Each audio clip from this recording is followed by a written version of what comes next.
चलिए बढ़ते आगे।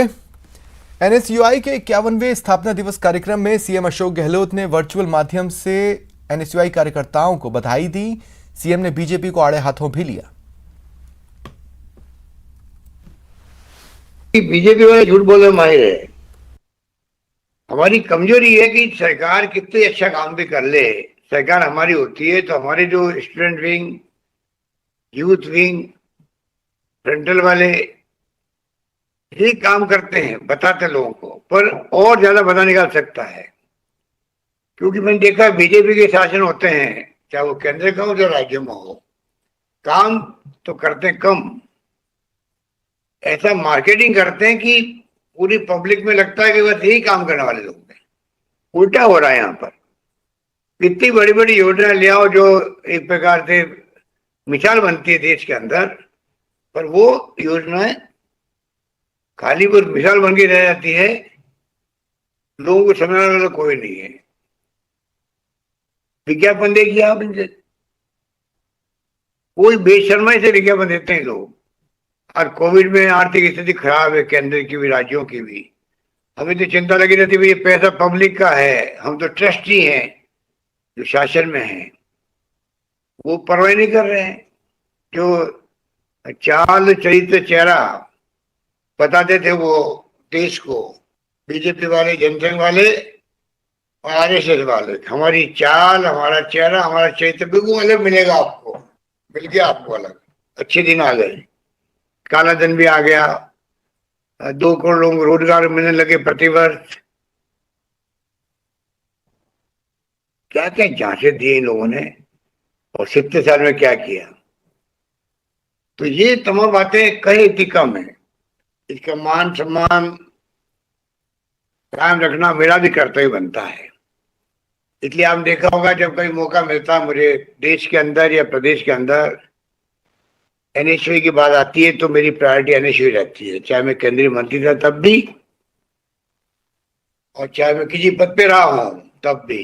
कांग्रेस के जो विचारधारा है, कांग्रेस की विचारधारा और देश का संविधान एक ही भावना रखता है, लोकतंत्र, समाजवाद, धर्मनिरपेक्षता के आधार है।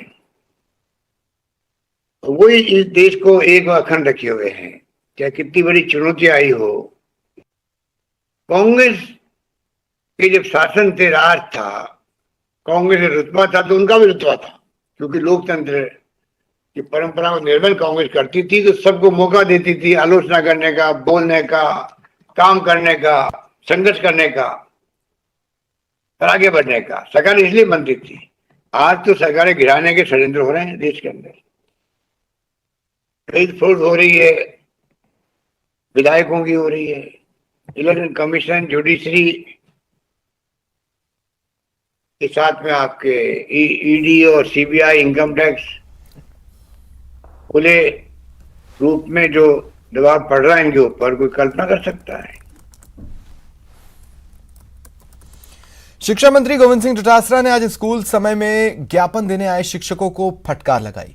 4 स्कूलों के शिक्षक अपनी मांगों को लेकर शिक्षा मंत्री के आवास पहुंचे थे, लेकिन मंत्री जी ने न केवल फटकारा बल्कि कहा बच्चों की पढ़ाई के समय आप आवास पर क्यों आए। इसके बाद शिक्षा मंत्री ने अपने पीए को आदेश दिया, जो शिक्षक छुट्टी लेकर नहीं आए उनके बारे में अधिकारियों को निर्देश दो, सबको सस्पेंड किया जाए। मंत्री ने कहा अगर कोई जरूरी विषय हो तो उसे लेकर कभी भी कोई भी मिल सकता है, लेकिन बिना किसी जरूरी बात के स्कूल समय में अगर कोई शिक्षक या व्याख्याता आया तो कार्रवाई होगी।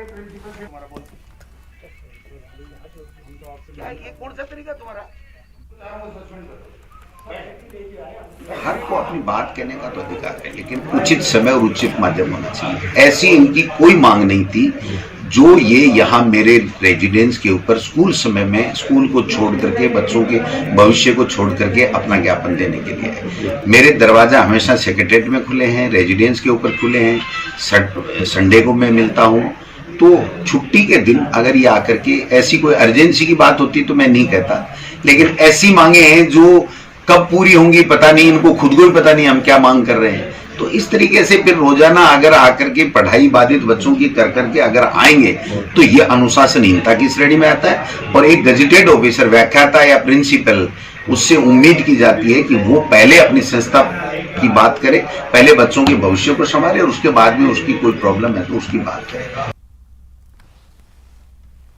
रुकते हैं ब्रेक के लिए।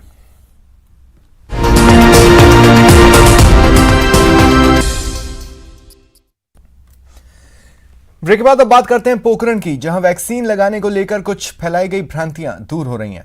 चिकित्सा विभाग के प्रचार प्रसार जागरूकता अभियान का असर दिख रहा है। शहर और ग्रामीण क्षेत्रों में महिलाओं और पुरुषों में वैक्सीन लगवाने को लेकर काफी उत्साह दिखा। पोखरण सीएचसी में हर दिन 4-5 वार्डों में वैक्सीन शिविर लगते हैं। वहीं पीएचसी की ग्राम पंचायत स्तर पर दूसरी बार वैक्सीन शिविर लगाकर कार्य किया जा रहा है। कुल 18,732 महिला पुरुष को वैक्सीन लगी है। लगातार वैक्सीनेशन भी और कैंप भी जारी है।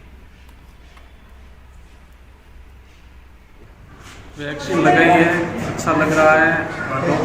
लोगों से अपील है कि ज़्यादा से ज़्यादा संख्या में वैक्सीन लगाए, इससे कोरोना भाग जाएगा और हमारा डर भी है वो भी दूर हो जाएगा। लोग सीमित क्षेत्र में अपने टोटल 18,735 डोज अपन लगा चुके हैं अभी तक, जिसमें 45 से वो सारे नागरिक शामिल है। सिर्फ ये सिटीजन्स की है और गवर्नमेंट एम्प्लॉय की अलग है। और इसमें से 11,020 के करीब अपन ने 60 साल से वो को लगाया और 8,000 के समथिंग अपन ने 45 से 60 साल के बीच के लोगों को टीकाकरण कराया। बात बाड़मेर की, रिश्तों को शर्मसार करने वाला मामला सामने आया। आरोप है सगे जीजा पर, जिसने पहले अपनी नाबालिग साली का अश्लील फोटो खींचा, वीडियो बनाया, फिर ब्लैकमेल कर हवस का शिकार भी बनाया। 1-2 बार नहीं, कई बार। इसके बाद पीड़ित का अश्लील वीडियो और फोटो सार्वजनिक कर दिया, जिसके बाद मामला नाबालिग ने चौहटन थाने में दर्ज कराया। मामले में 10 दिनों तक कोई कार्रवाई नहीं हुई तो पीड़ित ने बाड़मेर एसपी से मुलाकात कर इंसाफ की गुहार लगाई। पीड़िता ने अपने जीजा के विरुद्ध मुकदमा दर्ज करवाया है, जिसमें अनुसंधान किया जा रहा है। 3 महीने पहले का आरोप लगाया है और फोटो भी वायरल करने का आरोप लगाया है। अभी 4-5 रोज पहले बैठक करवा दिया और उसके आज 164 की जांच करवा दी और क्रम अनुसंधान किया। पुजारी पॉलिटिक्स जारी है और अब कांग्रेस ने इस प्रदर्शन को लेकर बीजेपी पर वार किया है।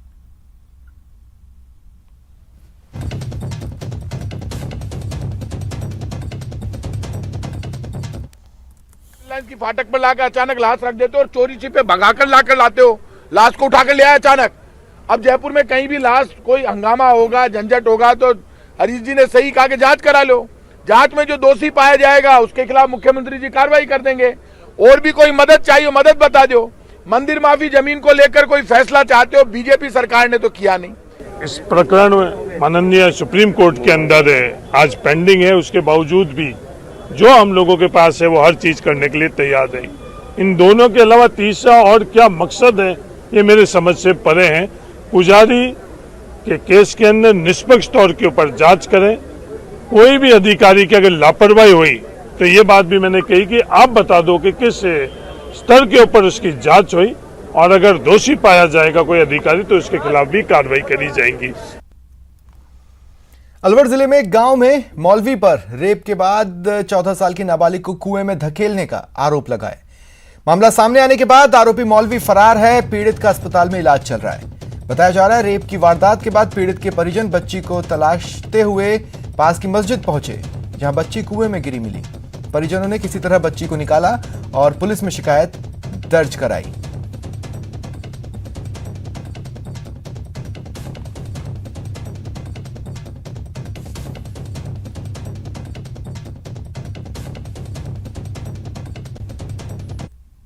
पीड़िता दोनों एक ही जाति के हैं, तो इसके संबंध उसमें पीड़िता के साथ दुष्कर्म की घटना और फिर उसके बाद में पीड़िता मस्जिद के पास में ही एक कुएं में गिरने की घटना दर्ज हुई है।